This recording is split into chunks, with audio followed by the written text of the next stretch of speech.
From Social Prosperity Partners, this is Community Catalysts.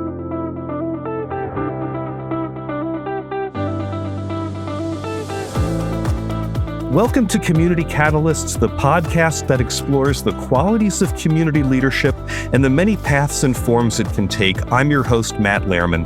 This is a space for civic leaders who care about building trust, bringing people together, and making local government work better. Each episode, we share real-world experiences and insights to inspire and equip you to lead meaningful change in your community. Follow or subscribe so you never miss a conversation. Today, we turn our focus to Las Cruces, New Mexico, a city shaped by its heritage, industries, and a population of more than 112,000 people spanning longtime residents, university students, and retirees. With an economy rooted in agriculture and higher education, healthcare, and film, the city is constantly evolving, requiring local government to anticipate change and stay connected to its people. As Chief Administrative Officer, Barbara Bencomo ensures the city remains accountable, effective, and responsive. From financial oversight to community engagement, her leadership helps Las Cruces navigate growth while staying true to its identity. With so many moving parts, municipal leadership is anything but simple. I'm eager to ask her about how her city engages its residents, anticipates and adapts to change, and builds trust in an era of growing complexity. Barbara Bencomo, welcome to Community Catalysts. Thank you so much for having me, Matt. I'm very excited to talk with you today. Barbara, it's great to see you. And, you and I first met when you took part in one of my monthly local leadership chats. And I think it's fair to say that everyone on the call was impressed by how you described the way Las Cruces connects with its residents. And you made clear that engagement isn't just a function of government, it's something deeper. Can you start by describing the mindset? Yes, thanks so much for the question, Matt. Here at the city of Las Cruces, we have adopted an initiative that we called Cariño. Cariño in Spanish really conveys caring, kindness, having compassion in the things that we do, in the services that we provide as a government entity to our community. And we are a full service city, so we do everything from patching potholes to picking up your garbage cans to delivering senior meals, providing parks and public safety for our community. And so what Cariño means to us is that in everything we think about how it impacts our community members. How can we make their lives better? We have so many stories of Cariño amongst our employees that we recognize that really go above and beyond their jobs. We've got stories of transit bus drivers who save people's lives, people who go into distress when they're at the bus or waiting for services, and people who spring into action to help them.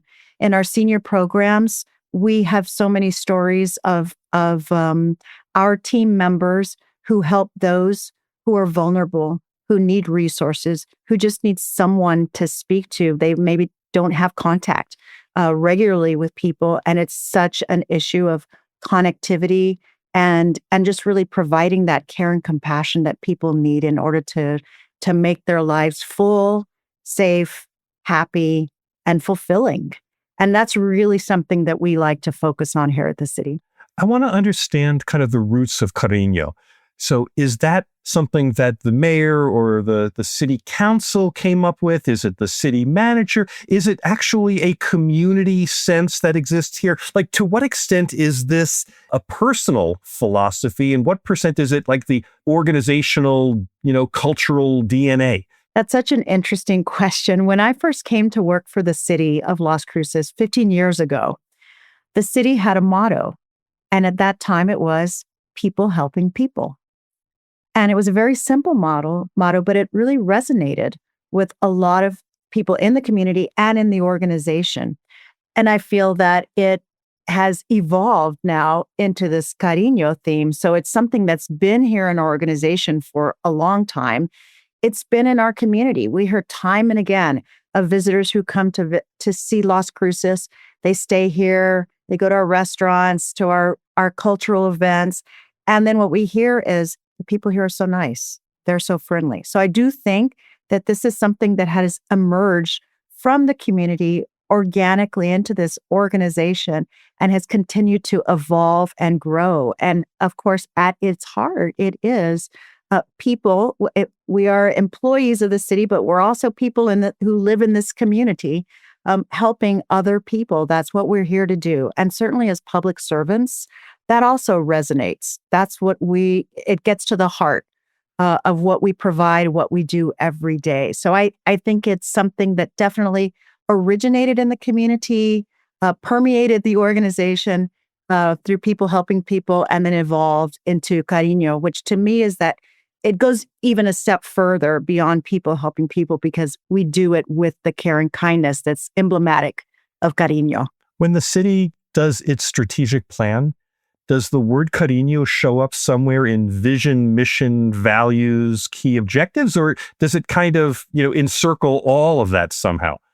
So the word, as we're using it now, is relatively new. We've used it in the last 2 years, and our strategic plan was last adopted in 2021, and we're just going through an update now. So in terms of using that specific word in our strategic plan, it does not come out specifically in that way, but the services that we provide, what we focus on, and certainly that's guided by our governing body, our city council, the things we focus on in helping people to improve the community livability, the community prosperity. I think that's one of the many areas that Cariño comes out. It can really be reflected in so many of the initiatives and goals that we have as a city. The idea of Cariño seems very aspirational. We understand we want people to care and to go the extra mile in their caring. But I want to ask the question in reverse. Does the philosophy of Cariño tell us that there are things that we won't do? Does it set any boundaries that help us understand things that are out of bounds that we would not do as a community? That's a tough question, Matt. I think we've used it to help empower us to do more for our community, as I mentioned, to go above and beyond the rote work that could be done into really impacting people's lives, hopefully in a very positive way. So that's really the perspective that we've had on Cariño in terms of it being expansive in the things we do. I will say that just like we show Cariño to our community, we also want to show Cariño to our fellow team members, to our coworkers. And in that way, I think that we're probably more sensitive to ensuring that our employees, our team members, work in an environment that's supportive, that's safe, that helps them to be successful. And we certainly don't want our team members to experience anguish or threats or abuse from the public or each other in any way. And so we're very protective of people being able to operate in an environment in which they feel comfortable. And so I guess in that sense, that would be the only limitation that I would say that we would place on that, is just to ensure that people feel like they are also protected and supportive as team members of the city of Las Cruces in doing the work that they do for the community. Yeah, I'm thinking it matches up to words that are used in other communities. We talk about civility. We talk about customer service. We talk about a culture of hospitality. And these words, as I'm thinking about it, these words are like fuel. We don't ask the gasoline in the car to also be the brake. We just want the fuel to push us in the right direction, and that's what Cariño does. Absolutely. Well said. I love it. So for those who haven't had a chance to visit, how would you describe Las Cruces? What makes it unique? Tell us just a little bit about the community. It's such a beautiful place. This year actually marks the 30th year that I have lived in Las Cruces. And I'm so happy to be here. It is a college town. As you mentioned, we have New Mexico State University. It is a regional healthcare hub. So we have hospitals and facilities associated with healthcare. It's a young community. We have young families here, but we also have a lot of retirees here as well. We've had people move from other places because our weather is so beautiful. You're in the Southwest as well. We do have beautiful spring. Fall is gorgeous. Well, Winter, let's admit we were just comparing notes before we hit yeah. the record button. You said it was beautiful in the 80s today in Las Cruces. And here in Scottsdale, Arizona, we're flirting with 100 degrees. And, we're talking here at the end of March. So it's... Well, and that's the beautiful thing about Las Cruces. We are at a bit of elevation. So it does help to temper the highs that we get as things warm up. We have our beautiful Organ Mountains that lie just to the east of the city. They run north and south, and they're I should have sent you a picture of this, but I feel like they're a very unique stretch of mountains. And I moved here from Colorado. This is actually on the very, very southern end of that kind of Rocky Mountains. But so the Organ Mountains really frame the town on the east side. We're a desert community, high desert community. I mentioned that the elevation. And because of our beautiful outdoor assets that we have a lot of outdoor recreation here, whether it's hiking, cycling, climbing. There are so many things to do outdoors, and we're really building that part of our economy as well. So it's a beautiful place. I'm happy to have lived here for 30 years. Barbara, I want to ask you about your job responsibilities.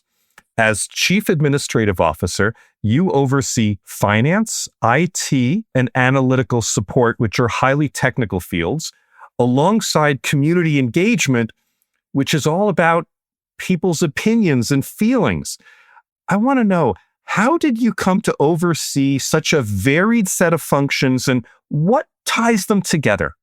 In all of the positions I've been in at the city, and I've actually been in quite a few, I have just been open to learning about what the responsibilities are, what the services are, and in some cases, growing a skill set to help with leadership when it's needed, or chipping in to help when it's needed. And so being open to different experiences has certainly exposed me to learning about things that I might not have thought were in my wheelhouse, or that came naturally to me, or that I would like doing. And community engagement is definitely one of them. I actually started overseeing community engagement in 2018. At that time, my position was chief of staff. It was a little bit different. And that was my first interaction with community engagement. One of the first things that happened was we were hosting our sister city from Nuremberg, Germany. And as community engagement, we were setting up all the events and the interactions, both with politicians and community members, schools, because we had exchange students as well from Nuremberg. And it was just so fun and exciting, and such a joy to share the things that we do well, and to hear from our sister city, the things that they're doing as well that we could learn from, and to have them interact with our community members. And like I said, it was schools, it was other governing bodies, it was people who had particular interest in different cultural aspects of the shared experience. It really set a tone for me that this is something that I enjoy doing. And then over time, my responsibilities have changed, but community engagement just came back to me in the last year and a half, and I'm very excited because I enjoy so much of it. One of the things we did when community engagement was first part of my responsibilities was we established the Neighborhood Leadership Academy, which is around a 12-week program that we invite our community members to join. They can register, and we typically have 25 to 35 people in a cohort. And then over those 12 weeks, we tour them, we bring them to City Hall, but they get to hear from just about every department in the city so that they can learn about the different services and programs that exist. They can ask questions about why do you do it that way, or why can't you do this, or help me to understand why you're even doing this at all.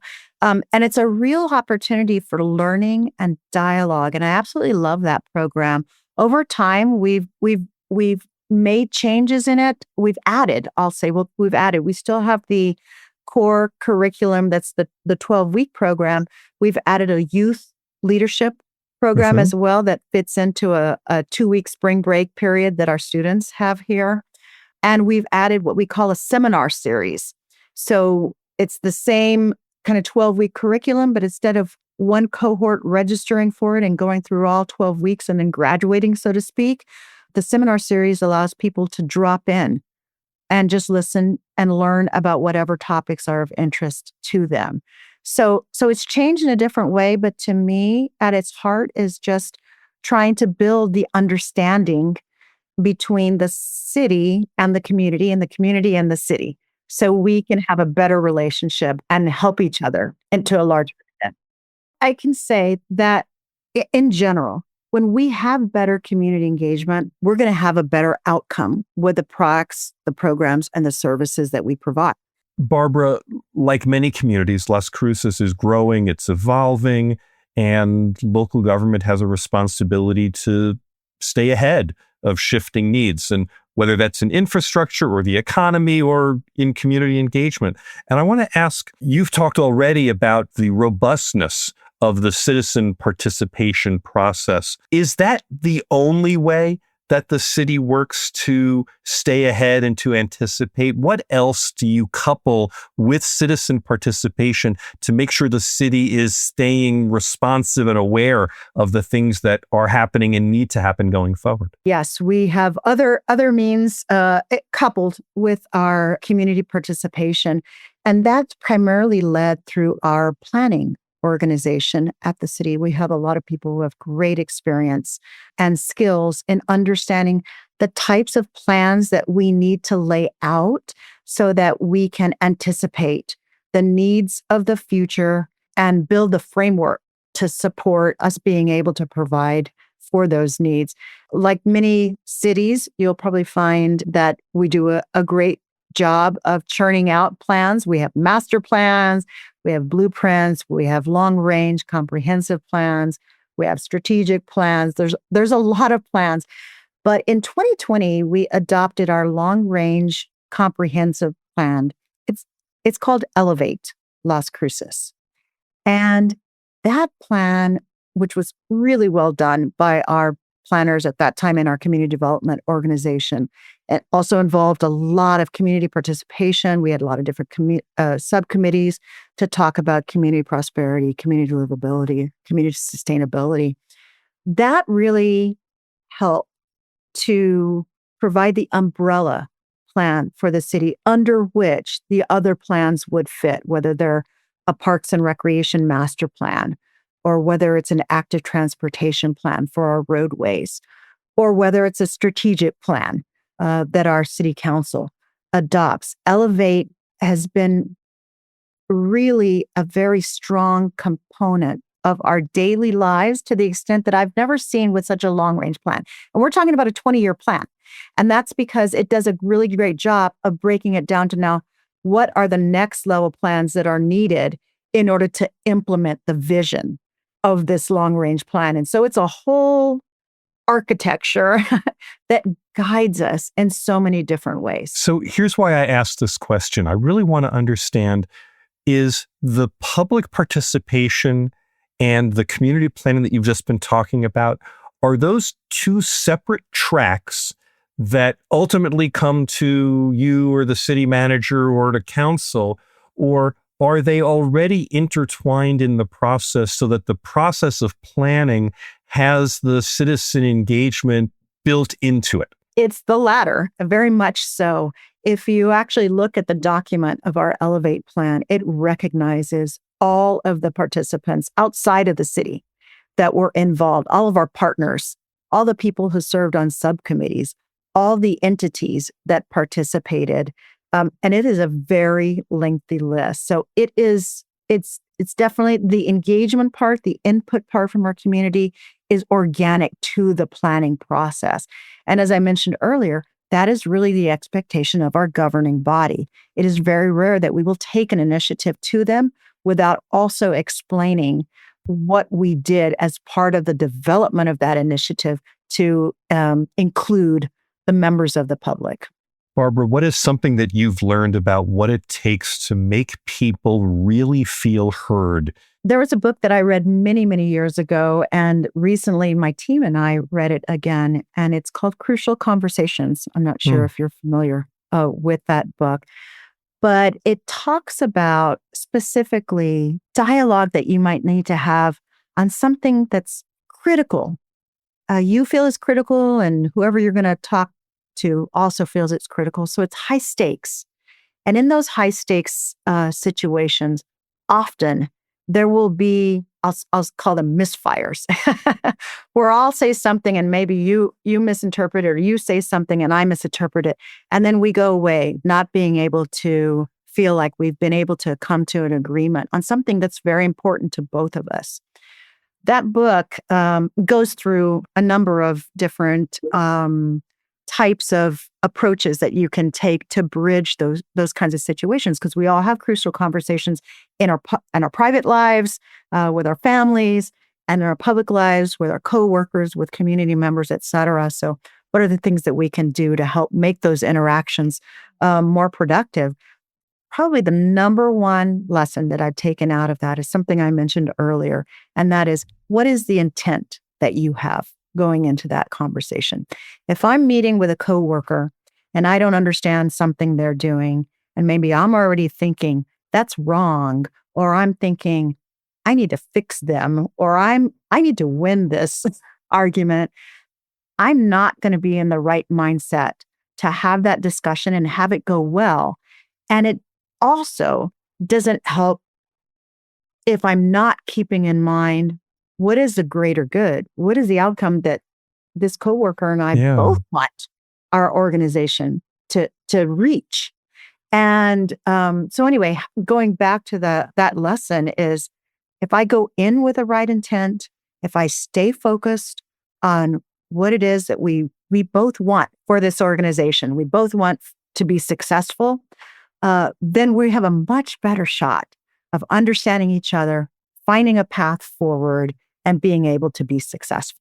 Again, I'm just reflecting back to you. You've just revealed another facet of Cariño, which is about being genuine and being intentional.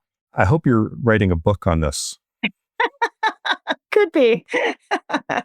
After 30 years in the working world, I do feel like I've learned a lot of lessons, but I picked up a lot of things from other people who are certainly much wiser than I am. And I do think that ability to learn is what helps us all to get better. You know, Cariño is a really good book title. I think you need to write that book, and I hope that this sparks you a little bit. Barbara, we have time for one last question, and I want to go back to something I asked you about earlier. We talked about your job responsibilities as Chief Administrative Officer. You have the finance, IT, analytical support, all those technical fields, and you have community engagement, which is all about people's opinions and feelings. I really want to ask you, are there any insights from one side of that equation or the other that have helped you be more effective in doing the other? You know, I'm glad we came back to this, because this has been one of the conundrums of my professional life, is that you're absolutely right. My focus, my training, my education has definitely been on the analytical side. By training, I have bachelor's and master's degrees in finance. My work experience, whether it was in Hewlett-Packard or in healthcare consulting, has been on the analytical side. And certainly I came to the city as a management analyst as well, to help understand and improve operations here at the city. And that's certainly my wheelhouse. And my mode has been, to understand a situation, take in, data, test hypotheses, apply a solution, see if it addressed the original problem, rinse and repeat, again, process improvement, understanding situations. But I found that the challenge to me coming into local government, and first and foremost, let me say, when I made this shift from the private sector to the public sector, I thought, well, this will be interesting. Let me just try this for a while. And it has been a tremendously rewarding career because of the breadth of learning that I've been able to have here at the city. There are so many services and programs that we do, and it's been so rewarding to me to work for local government. So by far, it has been it was a wonderful surprise to me and continues to be very, very rewarding. But I do grapple at times with not only as an analyst, you can kind of sit in your office and you're taking in data and you're doing things on your own. But when you're providing services to your community, to do it well, you really do have to get out and about. You have to understand the character. And that's where I feel like that's a bridge. The other aspect of local government that's been a little bit difficult for me to learn how to, it's been a challenge to learn how to work that into what I do and hopefully what I do well. And that is understanding the political nature of working in local government, which is not always a logical progression, which is my what I fall back on often. Well, it's logical. We're going to do X, Y, and Z. And it's based on A, B, and C. And yet the governing body might decide to go off into, the third dimension, a whole nother plane of data. Certainly not one that I had thought about going down. But again, it's been something that has helped me to broaden my perspective, to make sure that I'm not putting blinders on, that I'm open to understanding different perspectives, different initiatives, and then where possible, informing those activities or those initiatives with analysis, like I said, with the community engagement, with the understanding of the needs. I really appreciate your candor on this, because here's what I think I just heard you say. Working out of both sides of your brain on this, you've learned to put humanity into the analysis and to make the community engagement accountable in quantifiable ways. And I asked you earlier what it takes to make people feel heard. And I think the answer that you just shared is it has to go both ways. Absolutely. That is correct. And I continue to work on this. I continue to ensure that I'm not, just embarking on a narrow logical path, that I'm taking in all kinds of information and helping that to inform what we do here at the city, and certainly what my team does as well. Barbara Bencomo, thank you so much for this conversation. It has been absolutely wonderful to visit with you. I'm really grateful. Matt, I really appreciate the opportunity. And thanks so much for what you do. I have read your articles, I've listened to your podcast, and I've learned so much from you as well. And I really appreciate you being there for those of us in local government. I'm honored. Thank you so much. Again, thank you to my guest, Barbara Bencomo, Chief Administrative Officer of beautiful Las Cruces, New Mexico. If you enjoyed this episode, please rate and review it on Apple Podcasts or wherever you listen. Your feedback helps others discover the show. And don't forget to follow or subscribe so you never miss an episode. This episode was edited by Nick Living the Dream Tantillo. Our executive producer is John Little. I'm Matt Lehrman of Social Prosperity Partners. If you have a question or a comment about today's topic, I'd love to hear from you. Reach me at 602-688-2724 or Matt, M-A-T-T, at socialprosperity.us. Do you have a story of lessons learned on your journey to leadership? Click the podcast guest link in the program notes. I'm always looking for instructive and inspiring voices to feature on the show. Upon reflection, I have to say that Barbara Bencomo has just given us a vivid demonstration that leadership isn't just about making decisions. It's about connection. She's shown us that true community engagement isn't just a task or a strategy. It's a mindset. It's about leading with presence and patience and a deep commitment to listening. In Las Cruces, they call it Cariño, the genuine care and responsibility that makes public service meaningful. And while the word may be different in your community, the responsibility is very much the same. In a time when trust in government can feel fragile, that's a leadership lesson worth holding on to. Thanks for listening. We'll be back soon with another Community Catalyst.